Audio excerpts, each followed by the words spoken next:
এভাবে কালার আসেনি, অর্থাৎ এটা এখনো পুরুষ না মহিলা সহজে কেউ বুঝতে পারবে না।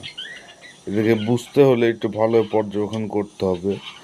দেখেন হালকা একটা নীল একটা ভাব এসেছে, অর্থাৎ এটা পুরুষ। আর নিচে এটা দেখতে পাচ্ছেন, এটা সম্পূর্ণটা সাদাটে ভাব আছে নাকের আগাতে, যে নাকের ফুটোয়। এর এই জন্য এটাকে মহিলা ধরা হবে, অর্থাৎ মাদি এবং মদ্দা। আর বাচ্চা চেনার উপায় হচ্ছে এদের চোখটা খেয়াল করুন। চোখটা একেবারে শুধুমাত্র চোখের মণি, চোখের মণিটা স্পষ্ট কালো কুচকুচে দেখতে পাবেন। তারপর এদের পা দেখলে পরে বোঝা যায় পাটা একটু মসৃণ,